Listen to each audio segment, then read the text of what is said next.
Sejam bem-vindos a mais um programa Curte Artes.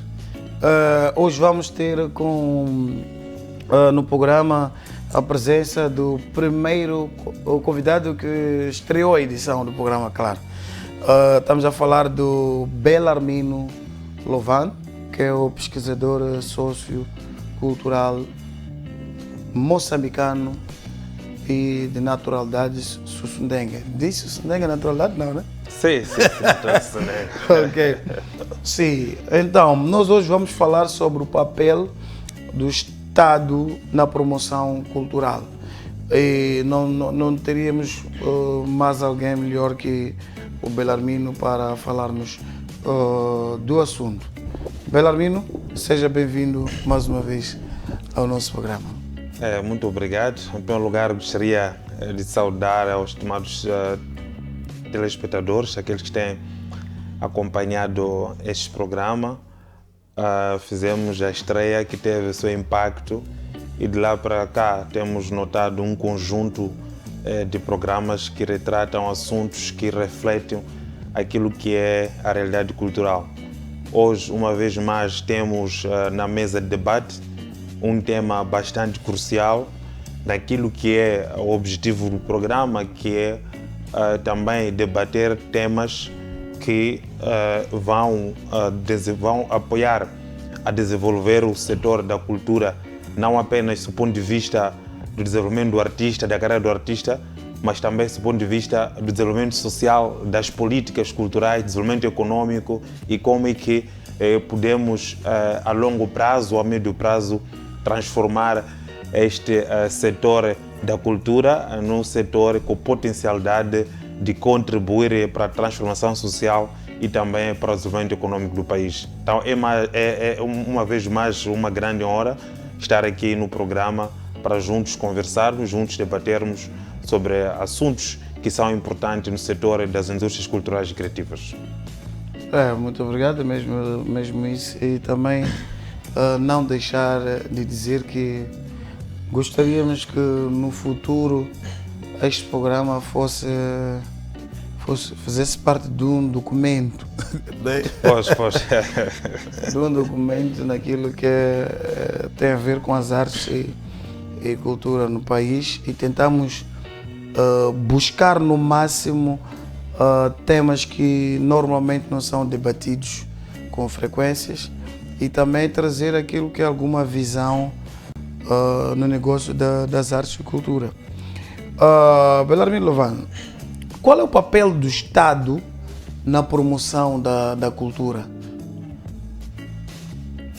Eu começo por responder essa questão contando um pouco naquilo que foi a minha trajetória até se tornar um pesquisador do setor e se formar no setor. Eu chego em Maputo em 2013 para cursar a licenciatura em Gestão e Estudos Culturais no Instituto Superior de Artes e Cultura, mas nesta época já havia, obviamente, no processo de candidatura do ensino superior, fiz também exame de admissão para a medicina, a zootecnia, a farmácia, a engenharia química, etc.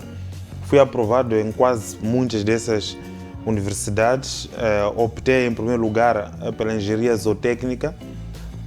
Cursei um pouco a engenharia zootécnica, mas sempre havia um bicho na cabeça que não, eu não nasci para isso. Há uma perspectiva que não está enquadrada. E quando sai o resultado do ISARC, aquilo foi como, este é que é o meu caminho. No entanto, era o princípio de um conjunto de problemas de exclusão social. Porque quando eu vou para o ISARC em Maputo, começo a cursar a licenciatura, primeiro para a minha comunidade foi uma decisão meio que escandalosa. Mas por que alguém pode deixar um curso de engenharia para estudar a cultura? Mas a cultura estuda-se de que forma? Então, para as pessoas ainda é uma novidade estudar a cultura. Então, quando eu chego no ISARC, ainda recordo das minhas primeiras férias da universidade, volto para a minha terra, para Sussundenga. E naquele final de semana havia um evento, estávamos a organizar um evento para a despedida do padre, de um padre que iria para outro país. Então, depois da missa, no encontro dos jovens, o nosso chefe da juventude, preocupado em organizar, então era preciso alguém que ficaria a animar as crianças naquele momento que estavam a tratar assuntos sérios, teatro, mandar rir. Ele diz que, mas está aí o Belarmino, ele estuda a cultura. Ele é melhor, pode criar alguma coisa naquele momento para fazer rir as crianças, exatamente. Teatro, dança, não sei o quê. Então eu começo assim, só para começar a introduzir que convém refletirmos um pouco sobre o verdadeiro papel que a cultura tem na transformação social e desenvolvimento econômico. Infelizmente, durante muito tempo, sedimentou-se uma perspectiva bastante reducionista da cultura, que olha a cultura e as artes apenas na sua vertente recreativa. Então é preciso voltar a olhar neste valor da cultura, porque a cultura tem um papel bastante importante na constituição das identidades, na recriação das identidades, tem um papel bastante importante nesta solidificação da unidade nacional que hoje nós estamos a falar. Então, daí que está o papel do Estado, que o Estado tem um papel crucial de criar bases para que a cultura possa ser efetivamente este elemento crucial, este elemento importante tanto na transformação social, tanto no desenvolvimento econômico. Quando nós falamos da cultura enquanto elemento de transformação social, nós temos que olhar para o próprio conceito da sociedade. Estamos a dizer que a sociedade é um grupo de pessoas e este grupo de pessoas partilham as mesmas formas de ser e estar. Este grupo de pessoas partilham um conjunto de conhecimento, partilha um conjunto de tradições, então aí a cultura é o elemento fundamental. É o elemento fundamental para que este grupo de pessoas possa ter a capacidade de aproximação com a outra. Então a cultura vai ser este elemento importante da sociedade que vai nos identificar com a outra pessoa. Então, para que este papel da cultura possa ser efetivamente consolidado, do ponto de vista de ser um elemento importante para o desenvolvimento social, é preciso que o Estado crie condições. Primeiro, são condições políticas, aquilo que nós sempre temos dito aqui no programa, que o Estado tem que criar condições que permitem com que a nível local possam existir ações concretas de desenvolvimento cultural. Nós podemos trazer aqui um conceito bastante importante que tem a ver com a descentralização cultural. A descentralização e a democratização cultural. Isso significa que o Estado tem um papel crucial de criar espaço a nível local, a nível distrital, que permitam com que o direito universal da cultura possa ser usufruído, ao mesmo tempo que permite com que o direito de livre criação artística possa ser usufruído dentro do distrito. E isto é materializado, obviamente, através da criação dos centros culturais, através da criação de estúdios artísticos, através da criação de espaços recreativos que podem também servir como espaços de desporto, mas também como espaço para o exercício de atividades culturais. Então, do ponto de vista da cultura, enquanto elemento de transformação social, o Estado tem um grande papel no processo de democratização da cultura, o que quer dizer criar elementos suficientes a nível local que permitem com que, em primeiro lugar, os jovens possam criar de forma livre aquilo que são as suas perspectivas culturais, mas também que a comunidade local possa ter acesso à cultura. E a questão do acesso à cultura é um direito universal instituído pela Unesco, então daí mais uma vez chama-se essa responsabilidade do Estado. E em contrapartida temos também uma outra vertente de olhar a cultura enquanto elemento de desenvolvimento econômico. Chama a dizer que as manifestações culturais têm uma potencialidade de ser transformadas em bens culturais e, sendo transformadas em bens culturais enquanto produtos de venda, têm uma potencialidade de ser usada para dinamizar o mercado e contribuir para o produto interno, para o PIB e para o desenvolvimento de forma geral. Então, aí o Estado também é chamado de uma outra vertente, que é, uma vez mais, criar condições, em primeiro lugar, condições legislativas. E essas condições legislativas têm que permitir a proteção deste produto cultural, a proteção dessas artes. E aí temos a questão também de criar uma estrutura que permite com que o artista possa criar de forma mais acessível possível e também possa tornar a sua obra acessível. Que significa criar um sistema de circulação das artes que possam permitir para que a mesma arte possa ser um elemento importante.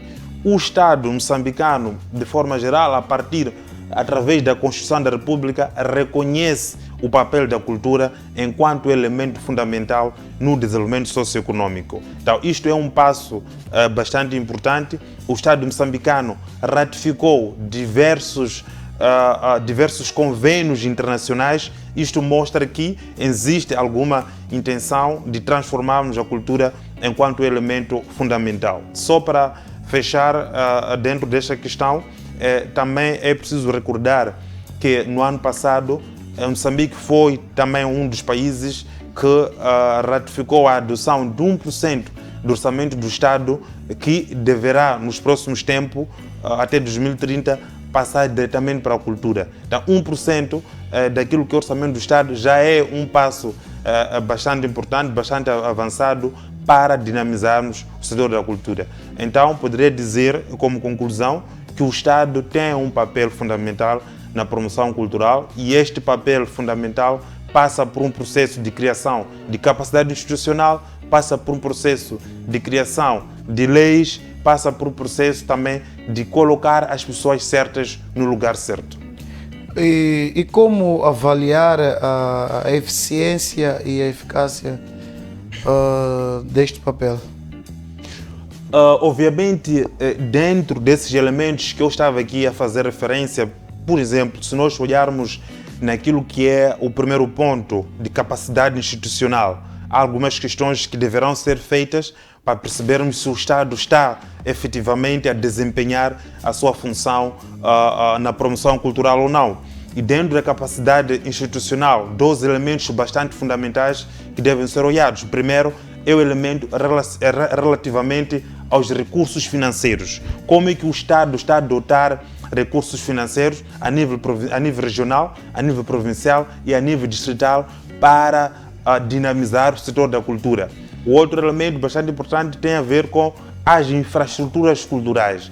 Quais são as infraestruturas culturais num determinado espaço de tempo que o Estado criou para facilitar o processo de acesso da cultura?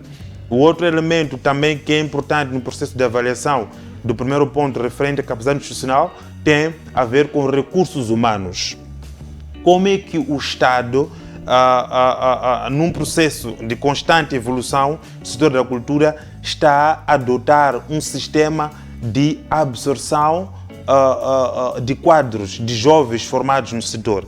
Sabemos, obviamente, não são todos os setores que desde a independência tiveram a sorte de se criar instituições para a formação na área, mas nós já temos alguma instituição vocacionada ao ensino das artes de cultura. Como é que o Estado estipula uma estratégia que permite absorver estes mesmos formandos, estes mesmos jovens para a dinamização da cultura? Por outra, não só a questão de contratação de novos quadros, mas como é que o Estado cria condições para a reciclagem daqueles funcionários que já estão dentro do aparelho do Estado. Então, esses 3 pontos são fundamentais para nós analisarmos aquilo que é a eficiência do Estado no processo de promoção cultural, no que se refere à capacidade institucional. O outro elemento, eu fiz menção de 3, tem a ver com o marco legislativo, o marco normativo. Quais são, nós podemos avaliar olhando para as leis. Primeiro, do ponto de vista do marco universal, quais são as leis, quais são as legislações, os convênios internacionais de proteção da cultura que o Estado moçambicano está a seguir, ou que o Estado moçambicano ratificou num determinado espaço de tempo. E depois vamos para a questão do marco nacional, para olharmos quais são as leis que o Estado moçambicano estipulou para efetivamente proteger o artista, proteger o músico e proteger toda a cadeia de forma ligada às indústrias culturais e criativas. Fora desta questão dos convênios do nível internacional, das leis do nível nacional, mas como que são os planos de trabalho a nível local. Como que a nível do distrito, a nível da província, consegue entender esse espírito internacional, nacional, de proteção das artes e cultura e descentraliza no seu dia a dia. Aí teríamos que ver como que os nossos gestores da cultura nas instituições públicas, a nível local, interagem com as organizações de sociedade civil ligadas às artes. Como que interagem com os artistas e como que materializam de forma prática, como que criam estratégia para materializar aquilo que são as normativas do Estado. Então, esses são pontos bastante importantes para nós avaliarmos aquilo que é a eficiência do Estado no processo de promoção desta cadeia toda das indústrias culturais e criativas. E sem envolvimento dos formados nesta área, que são os gestores culturais, por exemplo, como é que pode surtir o seu efeito? É sabido que a maior parte das pessoas que trabalham nas artes e cultura em Moçambique não tem formação, mas falando abertamente, já temos muitos formados que não estão a exercer aquilo que é a sua função. Não acha que isto em algum momento acaba trazendo a má qualidade? Obviamente, nós não vamos ter qualidade que se precisa numa aula de história se colocarmos um professor de matemática. Então, isso significa, mais uma vez, responde diretamente à questão que o facto de nós não termos pessoas certas nos lugares certos pode, até um dado momento, comprometer aquilo que são os resultados que se pretende neste processo de dinamização do setor da cultura. Daí é que há esta importância e esta perspectiva bastante fundamental do Estado criar condições para absorver técnicos da cultura. Não falo só dos formandos no ISARC, mas também ECA, entre outras instituições, porque estamos a entrar num processo em que o artista já não é alguém que apenas acorda, pensa na música e tem um nível de ignorância ou analfabetismo. O artista hoje é um ser intelectual. Nós temos artistas hoje que são licenciados, temos artistas hoje que são mestres, doutores, que têm um nível de análise bastante acrescido. Então, se nós vamos, por exemplo, numa Casa da Cultura, estamos a dizer que a Casa da Cultura é um elemento fundamental na descentralização da cultura e na dinamização do setor da cultura. Estamos na Casa da Cultura, temos um gestor da Casa da Cultura que não tem uma formação especializada no setor. Temos um artista, vai para lá, não há de existir aqui uma conversa ou uma ação de sincronia, porque o próprio artista está mais avançado que o próprio gestor da casa. O próprio artista está mais informado sobre as leis, o artista está mais informado sobre aquilo que é a missão da Casa da Cultura, o artista está mais informado sobre aquilo que deveria ser o funcionamento da Casa da Cultura relativamente, ou criando uma comparação, ou estando num nível mais alto que o próprio gestor da Casa que o próprio gestor ou chefe de departamento da cultura. Então, isto poderia responder à questão que, de facto, a questão de não termos a pessoa certa no local certo pode criar... Trava o desenvolvimento. Trava o desenvolvimento. Então, por isso, um dos primeiros obstáculos, diria eu, epistemológico, para que o setor da cultura não possa ter os resultados que se pretende, o sucesso da implementação da sua estratégia de trabalho, é o facto de termos ainda poucas pessoas formadas no setor e enquadradas naquilo que são os setores chaves de desenvolvimento, setor de desenvolvimento da cultura a nível local. Por que digo a nível local? É que nós podemos ter a nível nacional uma estrutura de suporte à ministra, uma estrutura de suporte às direções provinciais, uma estrutura de suporte ao INIC, uma estrutura de suporte à ARPAC, entre outras instituições tuteladas do Ministério da Cultura. pessoas com capacidade. Nós podemos ter isso tudo. Mas quando a nível local nós não temos pessoas com capacidade de materializar esta ideia, digamos, sólida do nível central, dificilmente vamos ter os resultados que pretendemos no processo de desenvolvimento do setor da cultura. Então, este é o primeiro obstáculo epistemológico, este é o primeiro problema que nos próximos tempos, sei que é bastante difícil, mas que o Ministério da Cultura, incluindo o Governo Central, temos que ter a coragem de tocar na ferida e resolver este problema, que é reforçar a nossa capacidade institucional, primeiro, do ponto de vista dos recursos humanos. Este é o trabalho de base. Temos que começar sempre de base, que é para poder ter a construção. Estava mesmo indo naquilo que o Belarmino estava aqui a falar, a título do exemplo, eu conheço no mínimo 3 pessoas ou 4 na Beira, formadas na arte e cultura, mas temos a Casa Provincial de Cultura, em que o diretor é formado na pedagogia, professor. Eu acho que em vários casos nós sempre muitos falam que a experiência é importante, que alguns gestores estão lá porque já há muito tempo. Sim, por acaso ele está há mais de 30 anos. Que já há muito tempo estão na área. 20 anos. Mas a experiência não é tudo. Sim. Uma base epistemológica, uma base científica para os tempos em que nós estamos é importante. Sim. Por isso o Presidente da República sempre diz que o grande desafio é colocar as pessoas certas nos lugares certos. Porque chega um momento em que a experiência tem limitações. Nós não somos uma ilha. Aquilo que estava a dizer, que os artistas hoje estão a estudar. Os artistas hoje são advogados.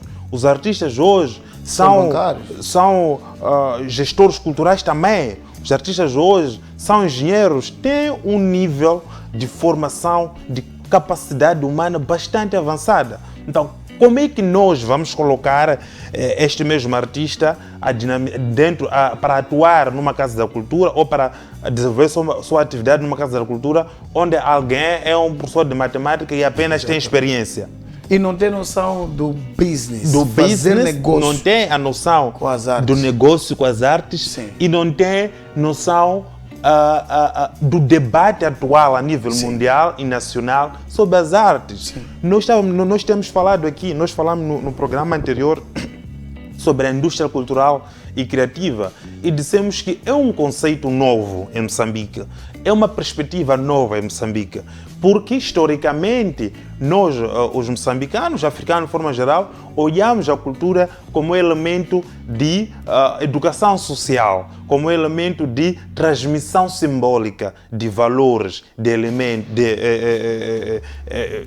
de anseios culturais. Mas hoje estamos a dizer que não, fora deste seu papel, que é o papel social que a cultura também tem um papel fundamental no desenvolvimento econômico. Mas como é que nós primeiro temos que explicar para aquele que está há 30 anos porque tem experiência, mas está fechado a este mundo? É o primeiro problema. Então, por que não levar aquele senhor que tem experiência, colocar no outro setor e colocarmos a gerir a Casa da Cultura uma pessoa, um jovem que tem esta noção de globalidade sobre como é que efetivamente transformamos o setor da cultura, o setor das artes em um setor econômico. Este é um desafio bastante importante porque senão podemos continuar a falar, podemos continuar a discutir conceito, mas estamos a correr para um ponto que os conceitos já não são necessariamente fundamentais ou cruciais. É preciso já olharmos como é que nós materializamos